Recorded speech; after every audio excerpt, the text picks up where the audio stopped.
সাল 1815। ভারতের নদী অঞ্চলের ছোট একটি গ্রাম, যেখানে প্রকৃতি আর মানুষের জীবন একে অপরকে ঘিরে বয়ে চলেছে। গ্রামে ছোট একটি জেলে পাড়া, সেখানেই বাস অবনীর। অবনী একটি মেয়ে, যার রূপ আর গুণে যেন সৃষ্টিকর্তা নিজ হাতে নিখুঁত তুলি আঁচড় দিয়েছেন। সরল সুন্দর জীবন ছিল তার। জেলে বাবা আর মায়ের আদরের একমাত্র মেয়ে অবনী যেন গ্রামবাসীর চোখেও ছিল আলোর মশাল। তবে অবনীর জীবনের সরল রেখা হঠাৎই বাঁক নিতে শুরু করলো যখন গ্রামের জমিদার তার জন্য সুদৃষ্টি ফেলল।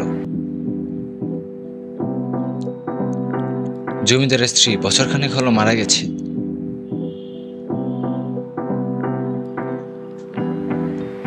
আর তার আবার বিয়ে করার ইচ্ছা জেগেছে।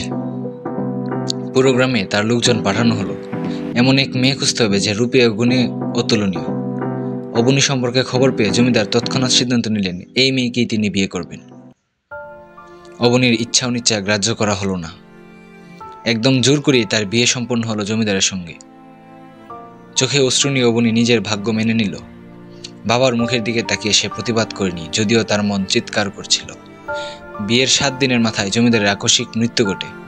গ্রামে সুখের ছায়া নেমে এলো। তবে এর চেয়েও ভয়াবহ সিদ্ধান্ত নেওয়া হলো, জমিদারের চিতায় অবনীকেও সতী দেওয়ার প্রথা অনুযায়ী তার সঙ্গে পুড়িয়ে মারা হবে। এই সিদ্ধান্ত যেন অবনীর জীবনে বজ্রাঘাতের মতো আঘাত হানল। অবনী বারবার তার পরিবারের কাছে কাঁদল, অনুনয় করলো তাকে রক্ষা করার জন্য, কিন্তু সমাজের ভয়ে কেউ তাকে সাহায্য করতে এগিয়ে এলো না। একমাত্র তার ভাই, পরিবারের একমাত্র স্নেহময় মানুষটি, তার পাশে দাঁড়ানোর আশ্বাস দিল।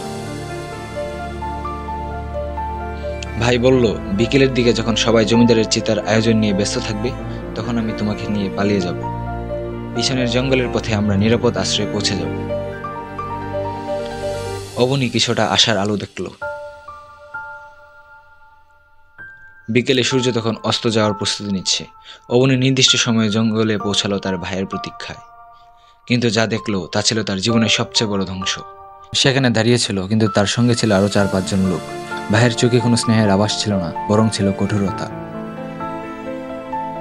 অবনী কিছু বোঝার আগেই তারা সবাই মিলে তাকে টেনে হিঁচড়ে নিয়ে গেল চিতার কাছে। তার আর্তচিৎকার বনের গাছে গাছে প্রতিধ্বনিত হলো, কিন্তু তার সমাজের নির্মমতাকে থামাতে পারল না। চিতার আগুন ধীরে ধীরে জ্বলে উঠল, আর তার মধ্যে হারিয়ে গেল এক অসহায় মেয়ের সমস্ত স্বপ্ন, সমস্ত আশা।